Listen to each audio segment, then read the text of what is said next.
Hello, and thank you for joining today's scene. I'm Elijah Smith-Ayton, one of BFI Film Academy's young programmers. Today I'll be talking to Teva Cheema about his intriguing coming-of-age short, Highgate 214.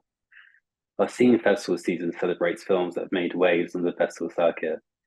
So as we look forward to the BFI Future Film Festival, running from February 20th to March 6th, in person and online, Highgate 214 stands out as a perfect example of the film doing so well at festivals. So showing at Bolton International Film Festival and London Short Film Festival 2024, where actually won Best UK Short. Congratulations to you on that. Highgate 214 delivers a heartfelt and strikingly relatable look at the lives of London youth. Through vivid vignettes that captures everything from persuading strangers to buy alcohol to heated arguments, playful banter, and encounters with adults who challenge their worldview, all while delving into the uncertainty of growing up. Tia's brilliant use of docufiction brings a raw, authentic edge to the story. And I'm really excited to delve deep into it. So, hi Tia, how are you? Good. How are you doing? Thanks for the BFI and for having me today. Of Appreciate it. course, I'm really excited to talk about it. I really liked the film, and everyone I've seen who's seen it as well really enjoyed it. So I'm really excited to go Amazing. a bit more deep into it. But yeah, so to start off, tell us about Highgate and how you sort of came up with the idea of the film. Okay. Yeah, so Highgate is a short film. Highgate 214 is the northbound bus route that travels up London. I lived in Kentish Town and Gospel Oak for about 4 years, so it just felt like relevant. That's also kind of where the neighborhood I wanted to set the film in. The boys in my film are from that area. And yeah, they was shot with non-actors. Um, that short version was shot probably within 3 days. There's a feature that came out of it that I carved this short out of, and that feature probably took about 12 days to shoot. It was all shot on Super 16 millimeter and shot on first takes. We just didn't have the time and money to get more film, so it was just there was energy on set, and yeah, that's the film. The film was like it came to fruition because I had just come back from Slam Dance Film Festival, which is a US based film festival. Um, I couldn't go the first time my film got in because I was working on another project. So I went this time, and when I got back, it was around January. I had some ideas already because I had sat through two of my screenings there. Um, and it sort of put in perspective like what I was interested in doing next. Um, Not to say it didn't go well. I think the screenings went well. It was just I was interested in something else. That film was entirely scripted. It was like also constructed on a set that was based off of someone's apartment from my memory. So it was literally constructed as like a fable of like a reality. And at that point, I was wondering why I was doing that. And I just want to do something different for the next film. And at that point, I like sat down again. I scripted something out, and then the pandemic happened, and I sat around with like a script for a few months, and then you kind of like reevaluate your life a little bit Yeah, during those times. And I was wondering why I was sitting around with this script, and a script in general. I was just thought it was weird to like have people say certain lines. It felt weird to me as the world was like ending. Yeah, really, like it was kind of like a life and death thing, which I also was like thinking I had a lot of privilege to be in film, but at the same time, I was thinking this is just really absurd to be shooting a movie at the same time. yeah. I'm like, why are we doing this? Why are people even in a film? Why are we pretending to be like directors? It's just really odd. And then this movie was made. I mean, it's sort of a good answer to sort of my next question as well. But that's what I think is quite interesting about the film is that, like you're saying, because you're using 16 millimeter and stuff like that, you don't really have much time or film to even shoot on. So it is all first takes, but that kind of makes it like really interesting to watch. Like I think if you did do like 10, 10, 15, 20 different takes of that scene you wanted, it wouldn't have the same impact as it does just the natural, director style. I'd say like for the next question is like the directing for this film is really organic, and the actors had a lot of freedom. It seems like to within the conversations in each sort of segment we see of the film. So, what was your inspirations for this director style? You sort of commented on it a bit, but was there like, any outside inspirations like other filmmakers, or was it just pure career experience, life experience? So that's a really good question. I'm gonna like tie it in quickly with like because this could be like a long response back, but I will talk about some inspiration that's like a little bit more direct. But in order to get there, I think talk about some of like the creative process that led to shooting this is like really important because the film itself is it's like about the process of filmmaking and like it's about having people that have never acted in your film before work in your film and you're really aware of the bounds of what that means. And so to rewind a bit, this was around August before the pandemic. My assistant director, Mark O'Connor, had just come back from Ireland visiting his family, and he like recovered this DV camera from probably 1999 or 2000. And it's a Sony DV camera. And at this time, it's really interesting because consumer electronics were just kind of pushing the bounds of just kind of leveling up every year of like what they thought was like optimizing trends. So at this point, the zoom on the camera had reached 800 times digital zoom, which is crazy. So we were like playing around with that. We like unlocked that at one point. We just thought it was a funny DV camera. And then we put it on a tripod on top of um, Parliament Hill, and we just zoomed into like someone's apartment building window, like all the way, and we could like see inside. And we were doing that for like months. We would like go around central London, go to different parts of like that were really just so far removed from somewhere, and just zoom in, completely different, and it kind of squashed the frame, and it just turned it into this really abstract thing. And so at a certain point, we were thinking we saw this really ritzy looking hotel in central London, maybe by Fitzrovia. And I remember sitting there thinking that they would never like let us shoot in there, like it'd be impossible. It was on like the first level. And I just had this beautiful lighting, and everyone was like dressed up, wearing like suits and things. And it was a really nice spot. You could never like rent this out, or at least I couldn't. So I was thinking it'd be interesting. We just put radio mics on people, and then we just like had them talk like as if they were just like hanging out and ordering food. And then we just put the camera outside and record it. And this way we don't have to get permits. We don't have to like talk to people. And actually the people that are serving are waiters and waitresses. They're part of the film now. This becomes like Mm. a living thing. Instead of like going into the world and having people work around you, you do the opposite and you just kind of go into the world and then you have to figure out how you're going to fit into the scene that already exists. That was like the number one inspiration, I think, because we didn't do it, but the idea was so strong. We like bought some really cheap, like $30 or 30 pound radio mics from Amazon, and we were going to try it, but we never did. So my next thing was like, okay, I want to try this thing, which is an experiment, right? So when the film came about, I wanted to do these things, like put the boys in an environment and shoot them, or with real people. Um, and so yeah, it was an organic thing in that step because I didn't just wake up one day and want to do this movie. And then there's seeds of that in my previous film that was that Slam Dance as well. There's one scene in particular that I did something like that. And then now to tie back to your question, I think there was a filmmaker that my AD also turned me on to that year previous named Ulrich Seidel. I think he's Austrian. He did Dog Days, Import Export. He was pretty amazing to me because there was moments in that film where I just the best way to get education like is literally just to watch a film over and over and over again. The first like year I lived in London, I pretty much didn't have internet, and I just had a DVD player and watched the same three movies for like 1,000 times. Literally just sat by myself and watched them like a serial killer. And so I think he learned everything about a movie that way. And in his movies, he just had these kind of explosive fireworks scenes that they really do seem like they were unfolding for the first time.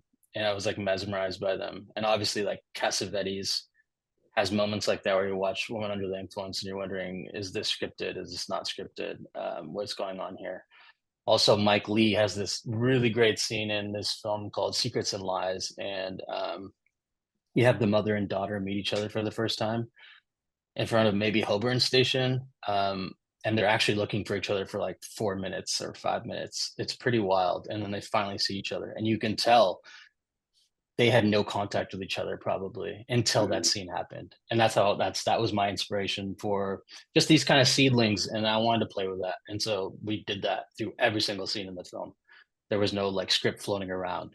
Like maybe one kid, Isaac, the kid with red hair, who's screaming into the phone at the end, he had a script, but nobody Right. else had a script. No one saw lines. Yeah, things like that. I mean, I was going to go on to that. It's like because it is so fluid, it's so natural.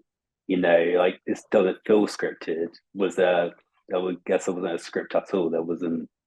Was there like a plot you wrote beforehand at least, or outline? Like, what was the writing process of this? Yeah, it was interesting because I think I started off very conventional. Obviously, there's like a feature film called The Burning Chicken. We're still trying to get it out into film festivals right now that people haven't seen. So this is ice blocked out of that. Right. And that one has just because it's bigger and it's meatier and it's probably easier to talk about because this is like a portion of that. That's its own film. It's like extrapolated into its own way, like elliptical. The feature is also very elliptical, but I would say there was a structure to the film, your classic writing structure, but it was sort of pages were like literally removed and ripped out because it was like, why is this existing? And I think I just only need to know about this. And I actually wrote everyone's dialogue down at a certain point, and then I only shared a piece of that with maybe one character in the film, just so he's like the anchor. Right. Um, and then at a certain point, I was thinking he actually doesn't need anything anymore, and it makes it easier for me. So I just stopped writing in general.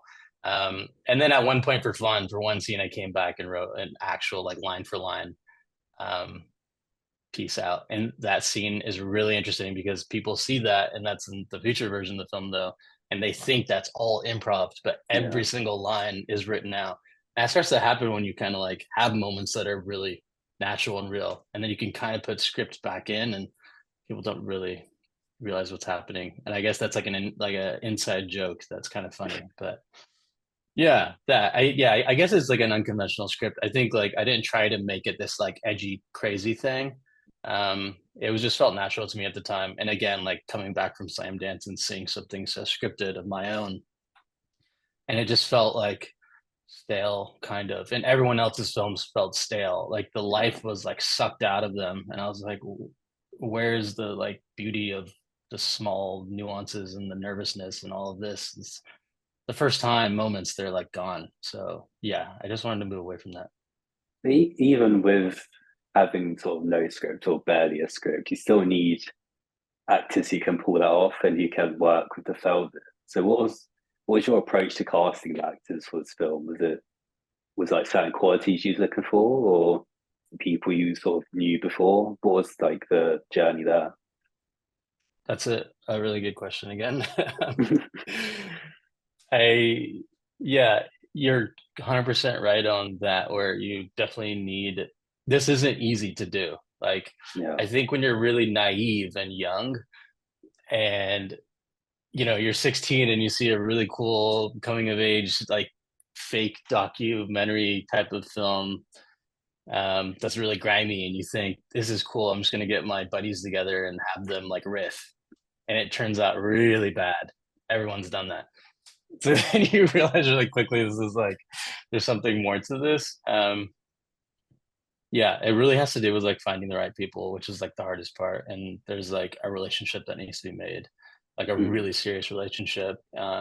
You have to be like friends, like really, and like family on it, like a really deep friendship. It's not like a film set bond. It's not hanging out and this is your main lead and you guys are grabbing lunch and talking. Like you're honestly hanging out after hours and doing the whole thing. And it has to be like genuine. You're actually making like a real connection. So Mm. I think what I'm looking for in, it depends project to project, but this one specifically, I was looking for kids that have like a sense of like optimism but there's like an energy and like a charm and like a liveness to them.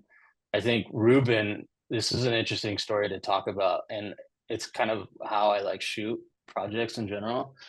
It's like a seed, and then you have like a seed that's like a springboard, and it kind of delves into like other ideas that you end up continuously exploring. You just kind of follow the thread. So Ruben was really interesting because I met him like a year and a half before this film was conceived, like 11 p.m. at night. And he was probably like 14 and a half and 15. And I had some friends from like Los Angeles with me, and we were just like drinking at like a bar. And when we got outside, they were just like freestyle rapping, um, not trying to be cool, just like literally in a corner doing teenage stuff in that corner with like a skateboard and stuff. So we just drunkenly went up and we started just straight up like in joke manner, but started also freestyling with them in a very jokey way, nothing serious. And then he had a skateboard, so I started like drunkenly doing some tricks on it. And I was like, oh, these kids are cool. There was also an interaction that happened after that was telling me he was interesting. I'm also Punjabi, and then he's seemingly Punjabi as he had like this gutta on, which is like a metal bracelet that we wear. And so I was thinking, oh, this kid's kind of intriguing, but I would never see him again. I think we were all kind of like weirdly impressed by him because there was like interaction that happened, and we thought he was like kind of cool. Anyways, you forget, it was like that was a cool like young kid. And then flash forward like a year and a half later, I was at my local skate park in Kentish Town called Cantaloupe. Um, and he was there. And I was like, oh my God, I like know this kid. And he came up to me and he wanted me to buy him like beer. So it's like 3 p.m., maybe 2 p.m., I don't know. And it's like a weekday. And I was like, what the hell is happening? Yeah, and he wanted me to get him beer because somebody in a college level course was doing a photography lesson and they wanted to take a photo of him. So he was just trying to flex. And I obviously didn't get him a beer, but I was thinking this kid's interesting. And I kept seeing him, and then that was his local as well. So he just kept talking to me over the next several like months, and he would just give me like these little anecdotes that he was going through in his life that were really interesting to me. And he had a charm again that's like was really interesting about him. Like he really has this like energy and this charm to him.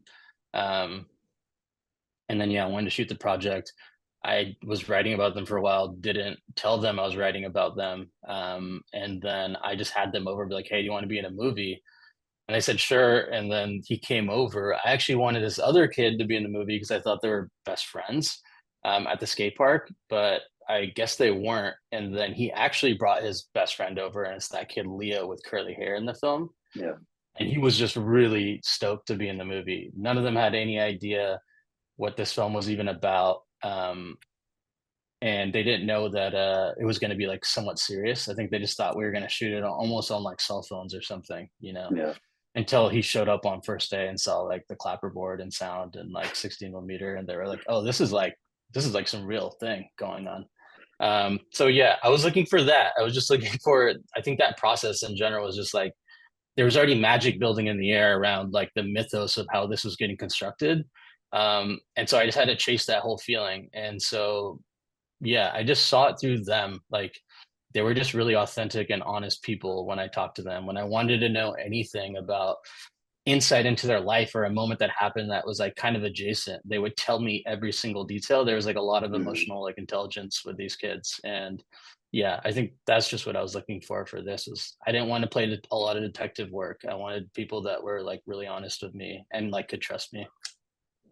I think that says a lot about the characters. If you say they are characters, they like from that one story about Ruben, like, it just sounds like the character we see in the film.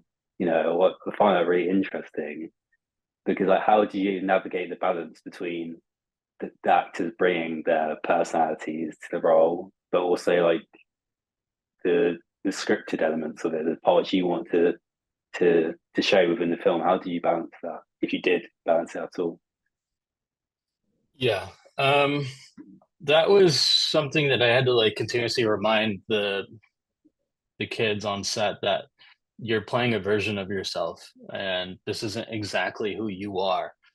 So don't get it twisted up. And because there'd be times when I'd be explaining a motive of a scene. We never did like rehearsals. It's just I'm going to pull you away, much like real life, right? Like you're not going to practice an interview coming up. You just go and do the interview, Yeah. um, or conflict, whatever happens. But so I'm just going to give you motivation and give you subtext to what's going to happen and talk to you for a while.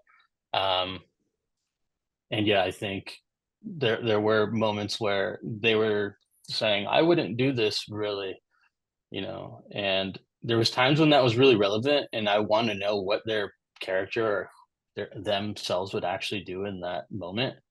Mm. But there was times as well that like you need to like put that aside in order to go forward and move forward, and this isn't exactly you, especially in the future. I think that comes through more because there's things that they wouldn't there that would kind of negate them as people. But it's important to put that in to explore more like three-dimensional elements of somebody. Because when you're in a film, you don't get all the elements of somebody. So you need to do things that like contradict yourself on screen at times, Yeah. or even scene to scene. So I think, yeah, for them, it was, they knew this was like a film about them. And I would literally ask them, we're down a scene right now because we were trying to be good filmmakers and we tried to get a permit, but they shut us down. So now we can't shoot in that place. And we literally are shooting in like 12 hours. So give me something. Give me an idea. Like, give me a Yeah. story. Like, I need something. And Ruben literally told me about that robbing scene on the stairs. He said, this happened to someone he witnessed, like down to a T. And I was like, that's a pretty wild story. Down to like the guy asking, I'll get you, do you need food? I'll get you food later, after he robs them. And something like that moment is like, I would take that and literally, we have to shoot this now. And we would just go and put them in that scene. And I think they knew at that scene, like maybe they wouldn't react in that way exactly where someone's on the steps, maybe their like macho nature was coming through, and Leo was saying I would like deck this guy in the face and blah blah blah. And it's like, okay, well, put yourself, who you think you are inside, presenting yourself to me aside so you can be in this kind of role. There's moments like that I think that are like important because we have like, different versions of ourselves. We're trying to like present ourselves in different ways, Yeah. not only to the audience, but like maybe even to me, the director. Luckily, there wasn't a ton of that like going on because they were actually really, I guess, sensitive with me, so they would like tell me these things. But yeah, I think, yeah, it's an interesting line to balance, honestly. And but that's like what makes it really exciting. I think like when you do things that are risque in this kind of docu-fiction world, you can kind of hide behind that thing sometimes, that this Yeah. is like a very stretched truth, even though maybe it could be a truth, who knows, so that's the exciting part. Yeah, your film did really well at this at London Short Film Festival, where it was shown at the BFI South Bank actually. So, how do you think your film challenges or complicates traditional coming of age narratives, particularly like when you think about the context of London's diverse, quite rapid urban culture landscape? How does Highgate differ from a traditional coming of age narrative? um Firstly, I like wanted to set out not to make something that was like not intentionally the London film of the year or something like this. I just wanted to make something really personal, and I just wanted the kids to speak in their own dialect and slang, and go to places that like North London kids hang out, and alley pally and these kind of places. And Yeah. where would you guys go on these nights? And like that's it. That was the hyper localism for that. I didn't really want to challenge like other films in London. Not to be a mad hater, but like I see a lot of drama films coming out of like London, and I can't stand them. Like Yeah. I don't want to even name names, but yeah, they make me a bit sick. They feel like very like Disney versions of the truth. You can't stand a lot of shaky camera stuff going on, shot like car commercials, really, really hyper dramatized moments that are unnecessarily like called for. The camera work doesn't match the tone of the film. There's a lot of Right. these kind of problems. I think this film was born out of like a reaction to that kind of stuff in particular, maybe just like social realism in general.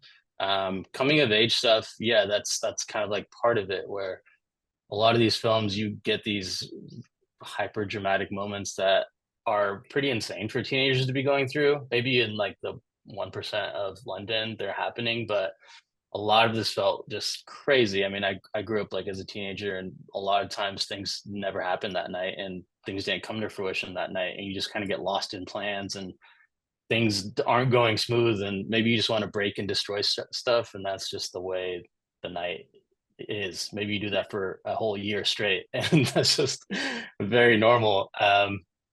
Even kids that are like perceived as really cool from the outside, when you hang out with them, there's not a lot going on these nights. So I just wanted to document some of that stuff. So it wasn't really like trying to disrupt the coming of age narrative thing or the London kind of vibe in the filmmaking market. But yeah, I guess it was more of a reaction against things that weren't working for me like at all.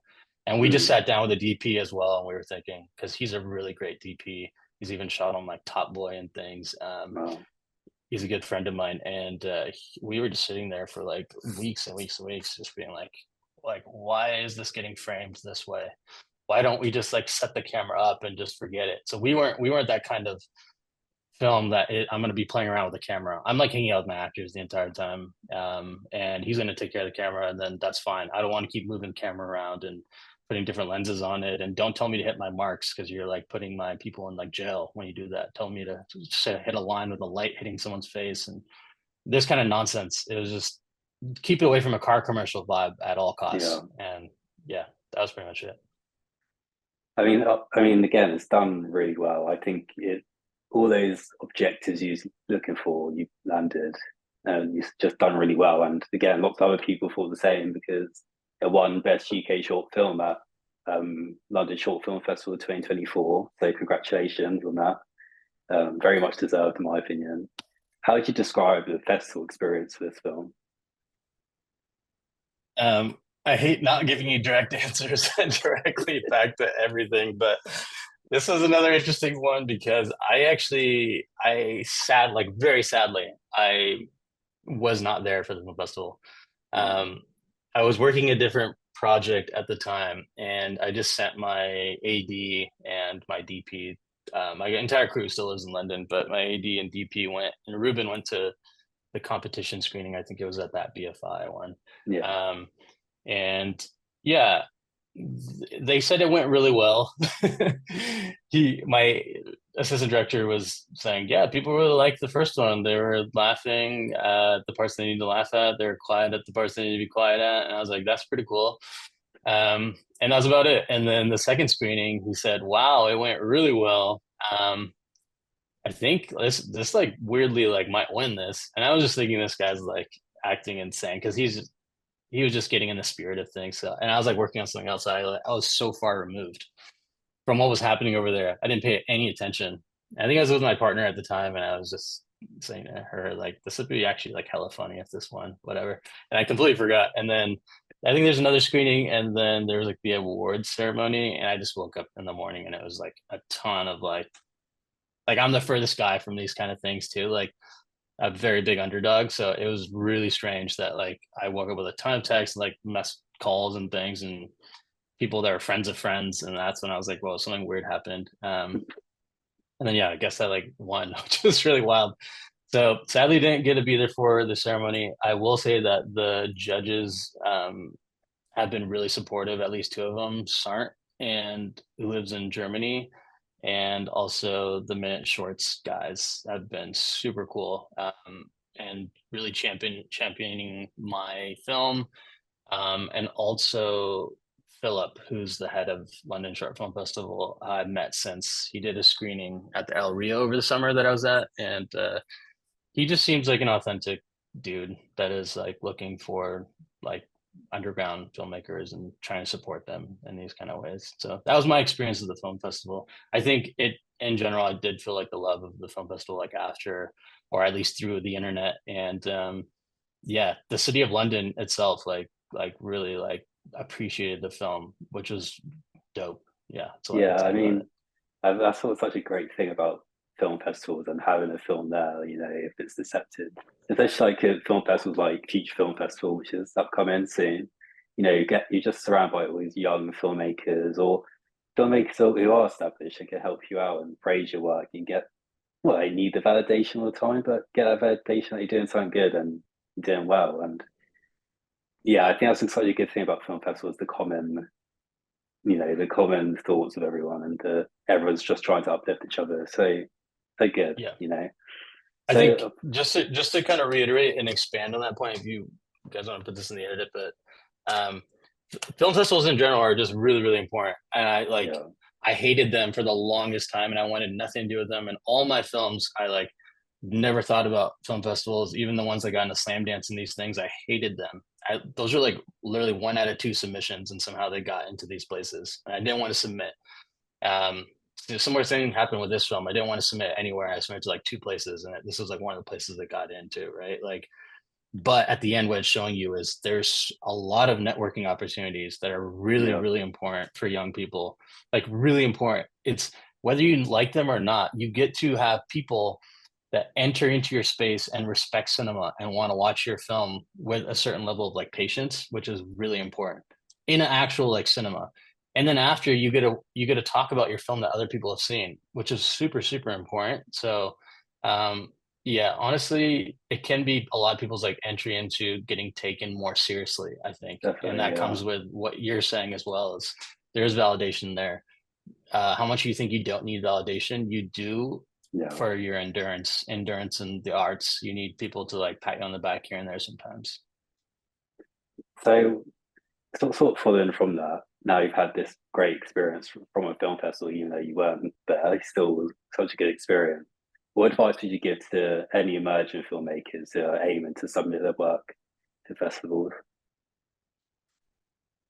um I'm not like a festival master, so I really don't know, like, to be honest. One thing I heard recently from my friend who's like won Berlinale, and this is, I guess now it's like a few years ago he told me, but he said, um, yeah, make sure you're not like scattergunning, which is what I do. Don't just send it out to like a whole bunch of film festivals at the same time and like be like, yeah, this is fine, because you're like really naive by doing that, you know? Mm, Don't even send it out to like 3 that are in different tiers and be like thinking this is gonna work. That's what I was like doing.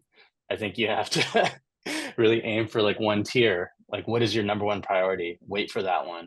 And then if it gets in or not, you kind of make your next decision and go to the next tier.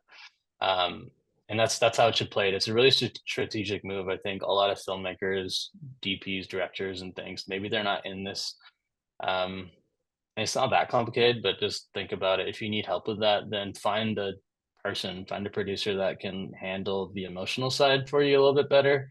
And also target film festivals, maybe. Don't just send it to random places. And yeah, just be super, super honest with yourself. I know people that spend like thousands of dollars on film festivals. I haven't. Like I think I said earlier, this film was like sent to literally 2 places. This short wow. film. The film I first time got in a slam dance, I only sent it to 1 place ever, and they got in. And so like, be smart with like where you're sending things. And yeah, just don't go crazy on that, and then hope. Like, be honest. Is this film working? Is it not working? Like, I think from your gut, like even scene to scene basis, when a scene is like working. You can make magic Yeah, happen in the editing bay, but if it's not going to work there, like just move on. I think you have to be really honest, because you're wasting people's time as well. So same thing with the festival thing. Like, just be honest. You're also representing the film, so don't make a joke out of it. I've like definitely gone up to speak at some festivals before, and um, I don't know if like trolling is the right word, but like doing a bit, and it just didn't work, and it kind of made me feel like I misrepresented the film and everyone that was behind it. So just take it seriously. I was oh very yeah, depressed with that for like a few weeks, so learn from my mistake. oh yeah. Also following on from that, maybe to even more like starting out filmmakers in how you maybe made a film or just finished their film. What advice would you give to a young filmmaker just starting out in the industry? What should they really think about at all times? Um, Someone starting off in the industry, I think, much like you and your peers, is to really experiment, like super experiment, and like figure out your borders. try different things, be really radical, and be restrained, and like think about how do I like add everything and know things that are happening, but then remove them, and then maybe how do you relinquish control? Like how do you give control up during a scene? Which is really important, and trust. That's just what that is. Like how do you build like proper trust with people? And also like how do you screw up? You can only screw up if you like really try new things, right? And you come back stronger and better than before. And I think the biggest piece of advice I would give anyone in the industry is like really try like to screw up, like put yourself out there and really make bad mistakes. Um, yeah, I think that's probably the most important thing I would say. Also, yeah, just lose sleep like all the time. Honestly, like you should be stressed out about this. It's pretty intense work. Um, it's a joke at the same time, but it's very serious and it's a ton of work to get everything in order. It's a big organism, and there's people's time on the line. So think about really, like, really sit down and be like, why am I making this? Is it for me or am I making it for somebody else? Am I copying somebody else or am I actually inspired by somebody else? And you have to really answer these questions and authentically think, is this actually me? Or am I doing a version of something I think I am? And those are the questions you got to really answer. Do I want to watch this film? Do I want to sit down and watch my own movie? That's the advice I think I would give. In terms of like working in the industry, it's like definitely challenging out there. I think people would be lying if they said it wasn't challenging to enter. If you're just trying to enter on crew, just show up to someone's set and be a runner, and then you'll work your way up. As long as you have Yeah. good energy and you're on time, and you don't complain, and your people can sense that you're actually very curious about learning. I like made my ranks up by just kind of messing up as like a first camera focus puller before on a really long take, with camera movement, and then that night I went home and watched a YouTube video and practiced with like a ruler or some sort of like tape measure for like 3 hours. And then when I went back, I like killed it the next day. And they could tell that I like cared about what I was The doing. effort. Yeah. This just matters. If you just care, honestly, you just have to care and show up and be on time, and people sense that energy. And just be curious, like be a really curious filmmaker, and you'll go really, really far. I think honestly really good advice. I think everyone should be following that who's in the industry. It's not even just trying to make a film, just anything within the film. You need to be curious, you need to put yourself out there, honestly. But yeah, I mean, to wrap up this interview, which is a shame because I really want to talk about more, but to wrap it up, what projects do you have coming up? And what can viewers expect from any future work? Um, I am currently finishing post on a feature length documentary, on this guy named Jack Garbarino, who's the star of the show from Nathan For You, who was like a popular comedy reality docu Mm, show in the US. So he's one of the main stars. It was like, um, about that episode specifically in Nathan For You is about this guy that is a bodybuilder, but he was faking going on TV, and he got selling people that he got this body by just moving boxes and furniture. So he's trying to sell this furniture moving company, so people can get fit.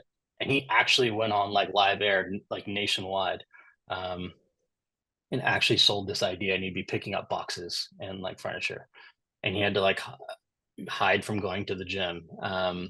Anyways, I met him at a on a different documentary I was doing on the beach, for like Vietnamese Trump supporters, and Donald Trump supporters at the beach, and he was like a supporter of Trump, and he was wearing a shirt, and I was like, I recognize this guy from the show. He's really unique looking. He looks like a skinhead, and so I got his number because he was talking about like really tried to impress me within the first 2 minutes about like how he has a telescope and how he like observes the planets. It was really interesting. And so yeah, we just ended up shooting like 4 days with him. And I really wanted to examine how like an immigrant could be a supporter of Trump. Because he is an immigrant. He moved here when he was like 3 years old from the Dominican right. Republic. And I was thinking, this guy is so odd. He's really odd, but there's something really interesting about him. And he was really empathetic, really which is contrary to why I went in there. Anyways, that, and then I'm also doing something more in the line of Highgate, which is going to be a sort of docu-fictional piece in London with another filmmaker named John Kuroglu. That'll be shot in London coming up in the next few months. So yeah. Both are really good. I'm quite excited. Especially that first one, that sounds really interesting. I really That want just to expand on that last one, the springboard for that was I recently, like 2 weeks ago, filmed my friend's dad getting hit by a car, reenacting this God, moment because he was actually hit by a car, and then he needed footage for the court, and right. so he called me out to reenact this car scene, and I was in the like I was like living like I was the assailant and filming him over and over again as he kept giving me notes and tightening it up, which was really interesting. That sounds really interesting as well. Again, I can't wait to watch both of those whenever they're finished. Thank you to you for today's great interview. So be sure to watch Highgate 214 in the video description and explore the BFI YouTube page for more incredible scene interviews by young programmers. Don't miss our recently announced BFI Future Film Festival film program, and stay tuned to the Film Academy social media channels for upcoming announcements for our events program and ticket sales. Thanks for joining, and bye.